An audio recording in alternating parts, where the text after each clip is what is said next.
हिंदुस्तान के जवान जब विदेशी सरजमीन पे अपने शौर्य का प्रदर्शन करते हैं तो उसकी चर्चा पूरी दुनिया में होती है। उज्बेकिस्तान में भारत और उज्बेक सेना ने मिलकर आतंक से निपटने का अभ्यास किया।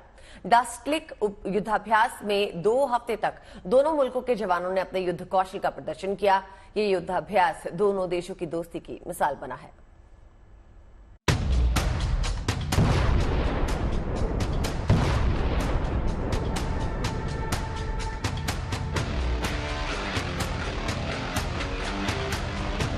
चुनौतियां आसमान से आए या जमीन से, दुश्मन पहाड़ों में छिपा हो या रिहायशी इलाकों में, ये जवान पलक झपकते ही दुश्मन के ठिकानों को नेस्त नाबूद करने का हुनर जानते हैं। ये जमीन उज्बेकिस्तान की है और इस जमीन पर हिंदुस्तान के जवान अपने युद्ध कौशल का प्रदर्शन कर रहे हैं।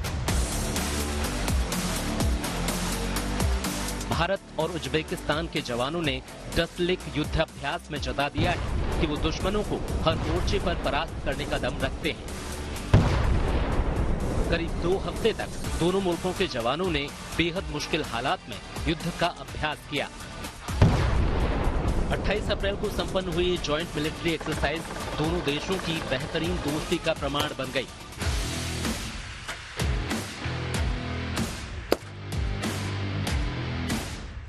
उज्बेक भाषा में डस्टलिक का मतलब होता है दोस्ती। उज्बेकिस्तान के साथ बेहतर सैन्य तालमेल के लिए डस्टलिक युद्धाभ्यास की शुरुआत 2019 में हुई थी। इस साल डस्टलिक अभ्यास का ये 5वां संस्करण था। इस युद्धाभ्यास में दोनों देशों के जवान आतंक से निपटने का अभ्यास करते हैं। इस एक्सरसाइज के दौरान दोनों सेनाओं ने एक जॉइंट कमांड पोस्ट और इंटेलिजेंस सर्विलांस सेंटर बनाने का अभ्यास किया। साथ ही लैंडिंग साइट की सुरक्षा और हेलीबॉर्न ऑपरेशन को भी इसमें शामिल किया गया।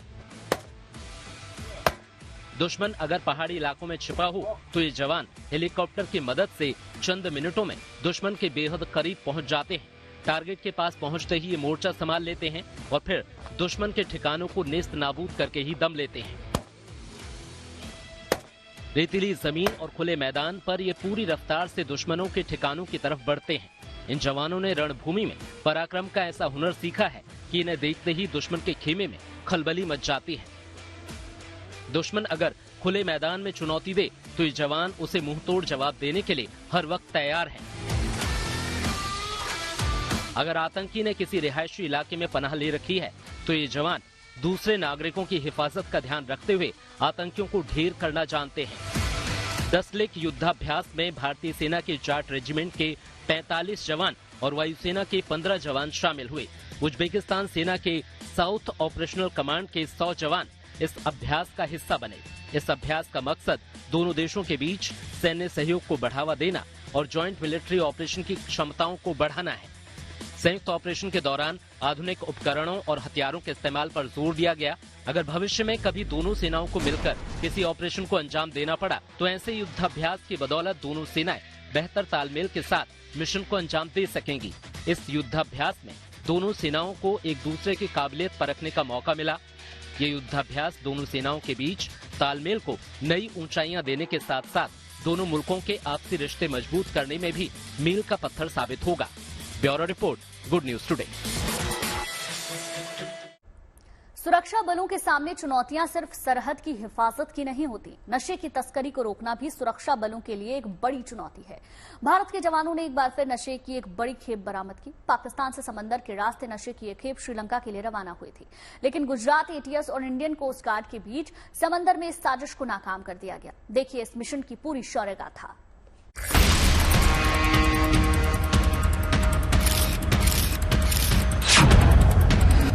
पाकिस्तान की बड़ी साजिश हुई नाकाम।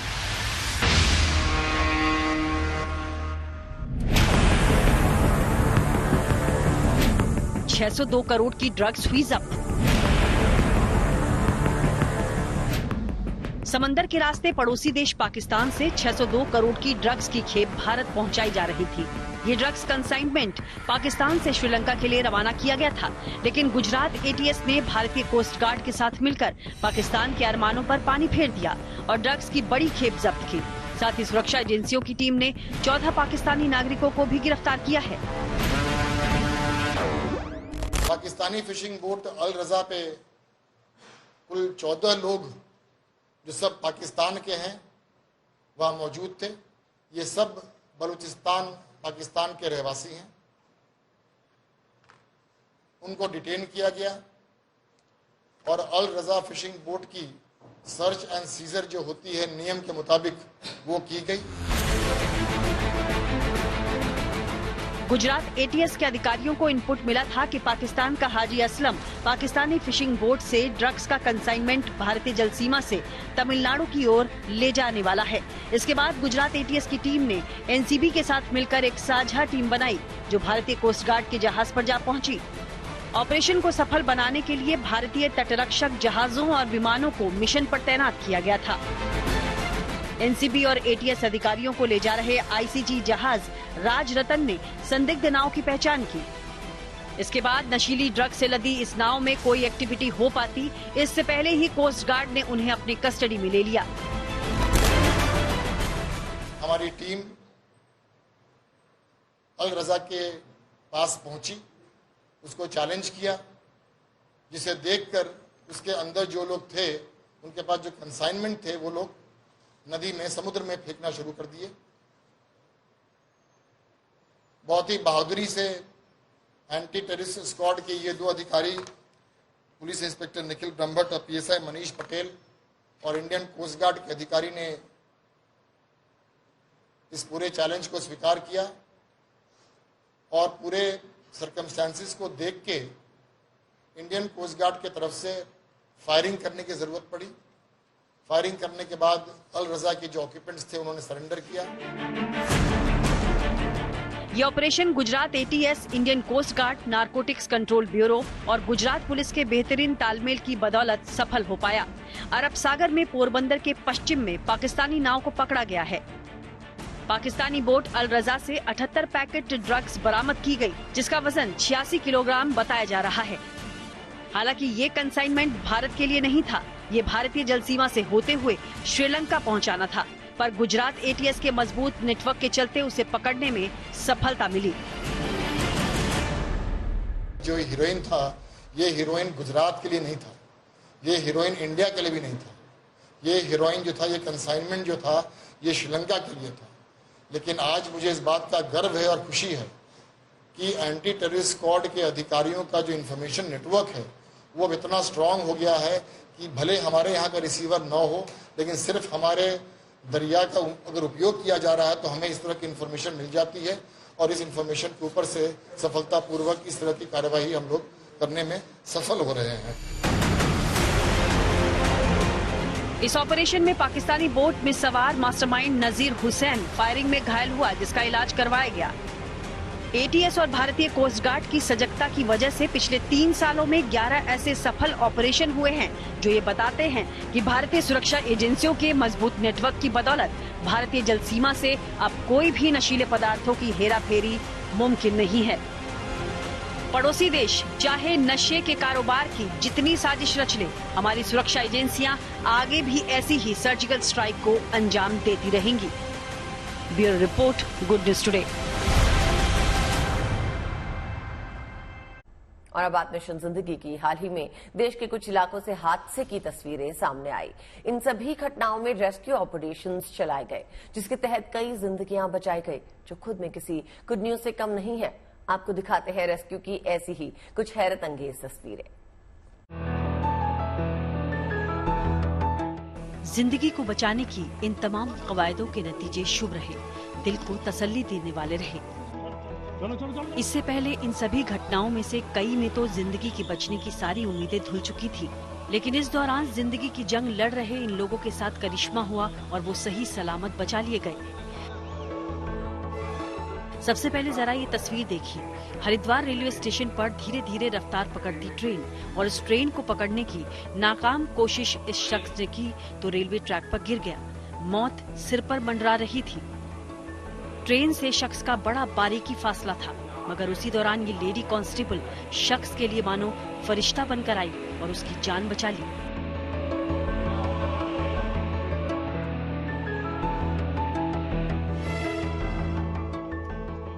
दूसरी तस्वीर देहरादून के राजपुर इलाके की है, जहां खाई में गिरे एक बाइकर के लिए जीवन रक्षक बनी एसडीआरएफ और पुलिस।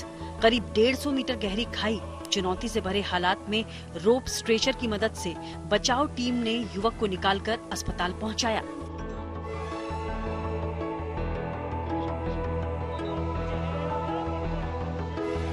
इन दिनों बारिश और बर्फबारी की वजह से घाटी के नदी नाले भी उफनाए हुए हैं।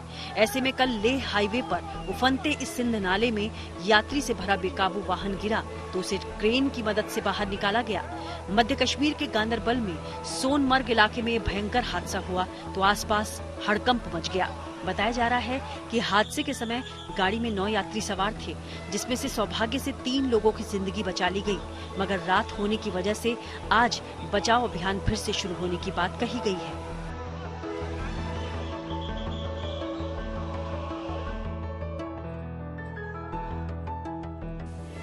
इसके साथ ही गुरेज वैली में भी बांदीपुरा रोड पर बर्फबारी के बीच कई गाड़ियां फंस गईं, जिसके बाद बॉर्डर रोड ऑर्गेनाइजेशन ने जेसीबी की मदद से सड़कों पर मौजूद बर्फ को हटाया और बर्फ के बीच फंसी करीब 35 गाड़ियों को बाहर निकाला। तब जाकर वाहनों में मौजूद लोगों ने राहत की सांस ली। फिलहाल बांदीपुरा रोड पर आवागमन बहाल है।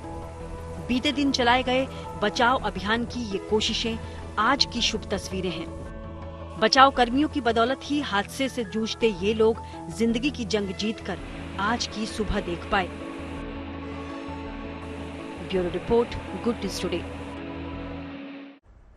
चेन्नई से एक मासूम का एक सोशल मीडिया पर वीडियो तेजी से वायरल हो रहा है, जिसे देखने के बाद आपकी भी सांसें अटक सकती हैं। लेकिन मौके पर मौजूद लोगों की समझ ने इस मासूम को बचा लिया। 2 मिनट 52 सेकंड के इस वीडियो में एक मासूम की जिंदगी और मौत के बीच जंग है।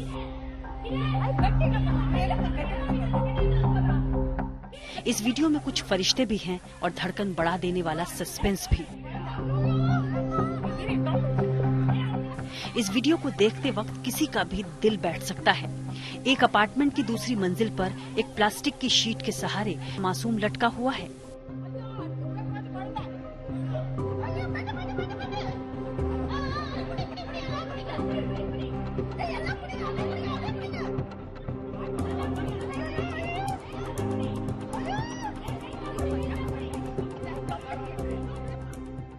कुछ लोग नीचे बच्चे को बचाने के लिए बेडशीट फैलाए हुए हैं। मासूम को बचाने की हर मुमकिन कोशिश जारी है। बच्चा धीरे धीरे प्लास्टिक से सरकता है तो वहां मौजूद सभी की धड़कनें बढ़ने लगती हैं।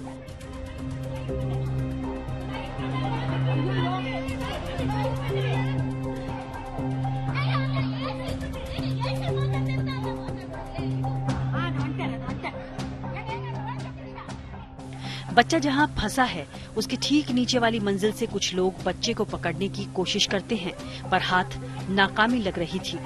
लेकिन बच्चे को बचाने की जद्दोजहद जारी रहती है। कहते हैं ना, जाको राखे साइयां मार सके ना कोई। तभी सफेद बनियान पहने एक शख्स बच्चे की जिंदगी का मसीहा बनकर आता है और बच्चे को मौत के जबड़े से छीन लाता है। जिंदगी जीत जाती है और वहां मौजूद सभी लोगों की जान में जान आती है। ये पूरा वीडियो चेन्नई का बताया जा रहा है और सोशल मीडिया पर वायरल है। वीडियो के सुखद अंत से लोग जहां राहत की सांस ले रहे हैं, वहीं मन में एक सवाल भी कौंधता है कि एक छोटी सी लापरवाही मासूम की जिंदगी पर भारी पड़ सकती थी। पर चलिए, अंत भला तो सब भला। Bureau report, good news today.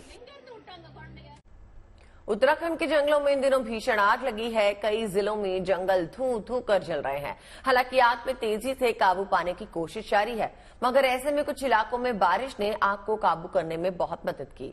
तो वहीं अभी भी कई इलाकों में आग बुझाने के लिए प्रशासन की कार्रवाई जारी है।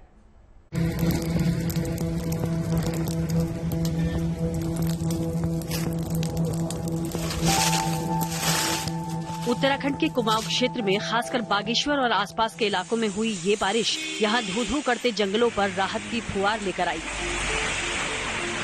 बागेश्वर का गरुड़ क्षेत्र हो या देहरादून और आसपास जंगलों में लगी आग, इस झमाझम बारिश से कुछ ठंडी पड़ी तो आसपास राहत की सांस महसूस की गई। हालांकि नैनीताल के जंगलों में लगी आग पर काबू पाने के लिए वन विभाग, पुलिस और दमकल विभाग कोशिशों में जुटा है। लेकिन हालात गंभीर होते देख सेना के इन हेलीकॉप्टर्स का सहारा लेना पड़ गया। यहाँ वायुसेना के Mi-17 V5 हेलीकॉप्टर के जरिए भीमताल से पानी लेकर जंगलों में लगी इस आग पर बौछार की गई ताकि आग के बढ़ते दायरे को रोका जा सके।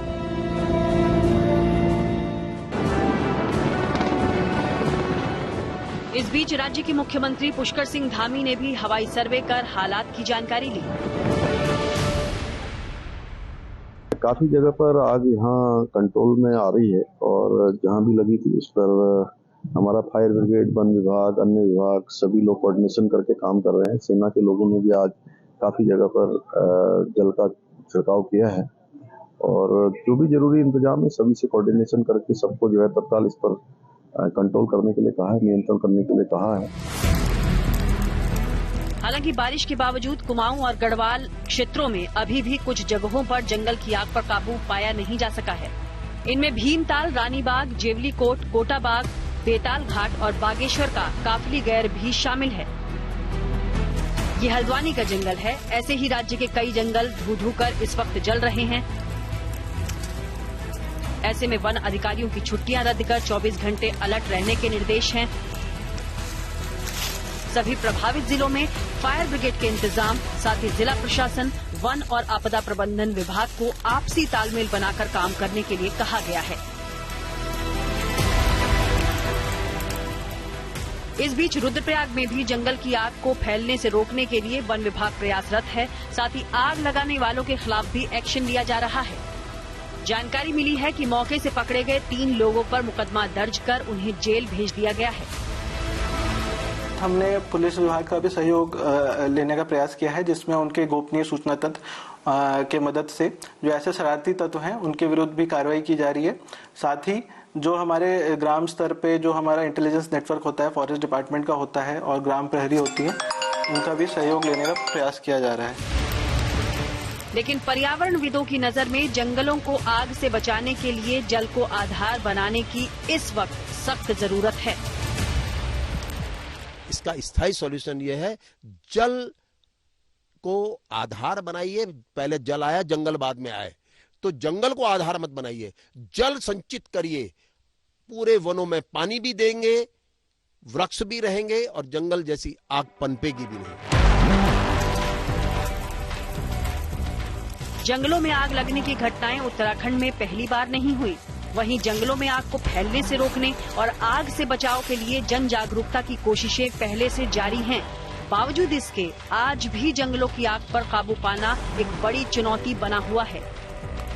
जरूरी है पहाड़ की हरियाली, उसकी प्राकृतिक संपदा को बचाए रखने के लिए धरातल पर ठोस प्रयास होते दिखें।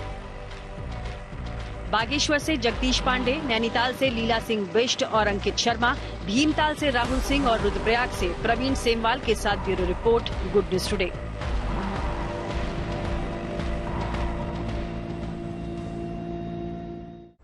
हाल ही में भारतीय अंतरिक्ष अनुसंधान संगठन यानी कि इसरो के अध्यक्ष एस सोमनाथ ने अंतरिक्ष की दुनिया में दिलचस्पी रखने वालों के साथ ऑनलाइन बातचीत की। इस दौरान उन्होंने कहा कि अंतरिक्ष प्रौद्योगिकी में नासा की तरह इसरो भी निजी कंपनियों की मदद से स्पेस क्षेत्र में रिसर्च को आगे बढ़ा सकता है। इसरो के आधिकारिक सोशल मीडिया पेज पर इसरो चीफ ने लोगों के सामने और क्या कुछ कहा, देखिए इस रिपोर्ट में।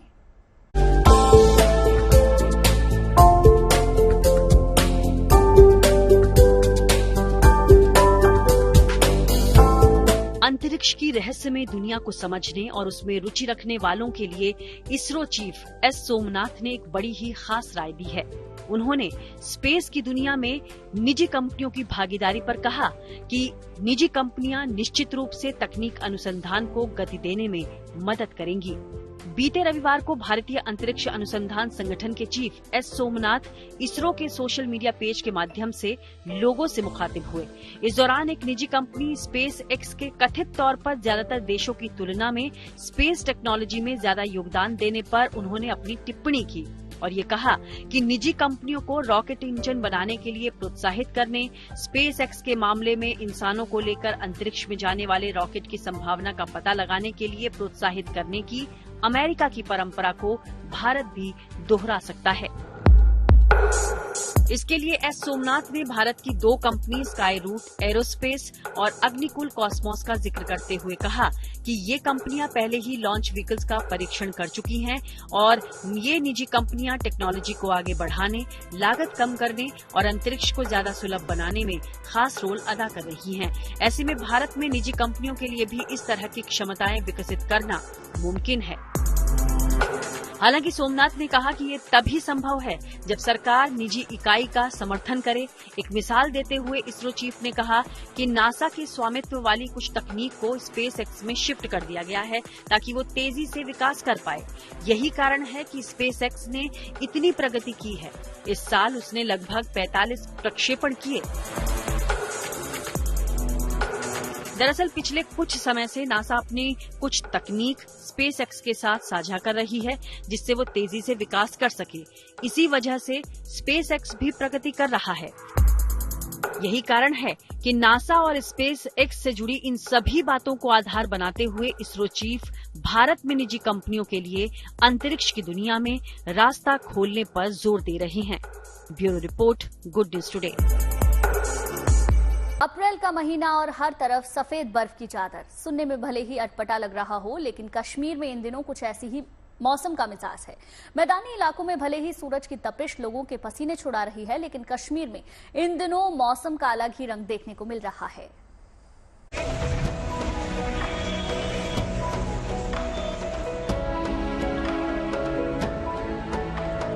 पेड़ों पर बर्फ,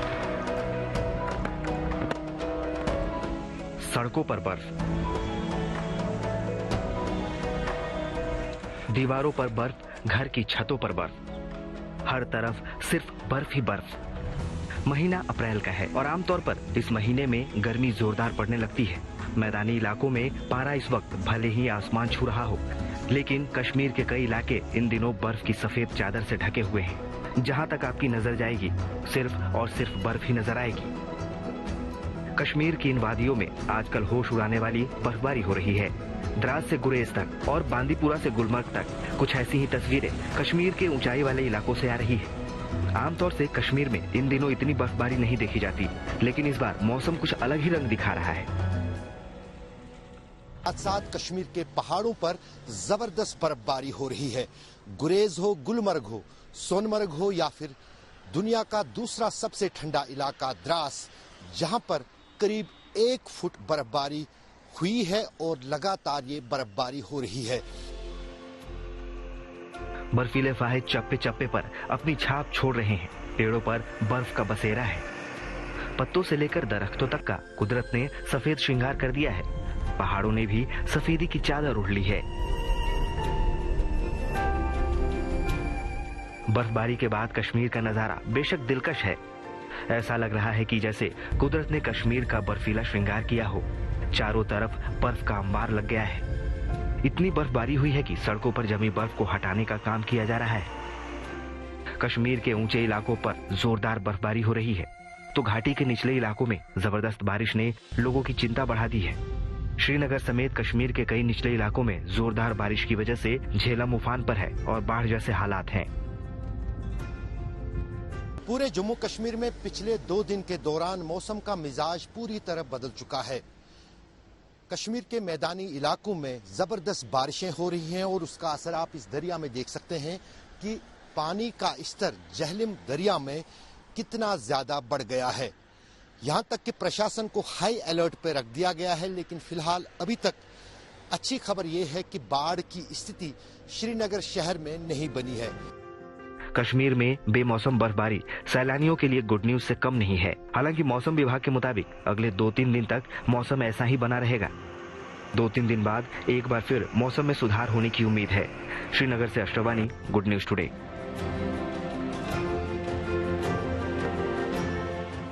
लोकसभा चुनाव में आज बीजेपी के 2 बड़े नेता नामांकन करा रहे हैं। लखनऊ से रक्षा मंत्री राजनाथ सिंह ने अपना पर्चा भरा, तो हाई प्रोफाइल सीट अमेठी से केंद्रीय मंत्री स्मृति ईरानी नामांकन के लिए पहुंची। देखिए 2 तस्वीरें हम आपको दिखा रहे हैं, एक तरफ लखनऊ तो दूसरी तरफ अमेठी की तस्वीर आप देख सकते हैं। राजनाथ सिंह ने दोपहर 12 बजे के लगभग लखनऊ कलेक्ट्रेट पहुंचकर नामांकन कराया, जबकि स्मृति 1 बजे यानी कि अब से कुछ ही देर बाद अपना पर्चा भरेंगी।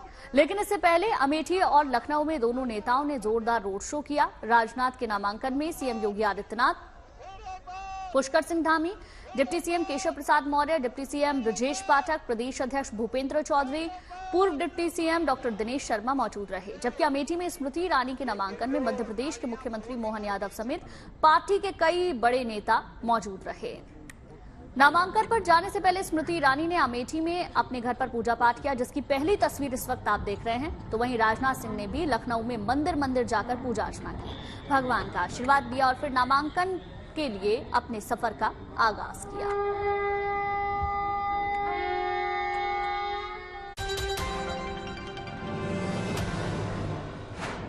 लोकसभा चुनाव से पहले कांग्रेस को एक और झटका लगा है। मध्य प्रदेश के इंदौर में कांग्रेस प्रत्याशी ने नामांकन वापस ले लिया है। कांग्रेस ने इंदौर में अक्षय कांति को उम्मीदवार बनाया था, लेकिन अब वो मैदान से खुद ही बाहर हो गए हैं। इसके साथ ही इंदौर में कांग्रेस की दावेदारी खत्म हो गई। अक्षय के कांग्रेस को छोड़ के बीजेपी में जाने की चर्चाएं भी गर्म हैं। अक्षय के बीजेपी में जाने की चर्चाओं पर अब अटकलें लगाई जा रही हैं। अटकलें ये लगाई जा रही हैं कि अक्षय ने कांग्रेस छोड़ा है तो बीजेपी के लिए छोड़ा है। इंदौर में कांग्रेस की दावेदारी खत्म होने की बात कही जा रही है। मध्य प्रदेश में कांग्रेस को बड़ा झटका। जम्मू कश्मीर के para cricketer Aamir Hussain loan, जिनके हौसले के कायल सचिन तेंदुलकर और विराट कोहली हैं, चंडीगढ़ के आर्यन ग्रुप ऑफ कॉलेजेस ने आमिर को अपना ब्रांड एम्बेसडर बना के उनके जुनून और हौसले को सलाम किया है और युवाओं को मौका दिया है कि वो आमिर से प्रेरणा ले सके। My dream was to make him play the first ball of ISPL. Aamir को और विराट जैसे दिग्गज क्रिकेटर्स का नाम शुमार है। Bureau report, good news today.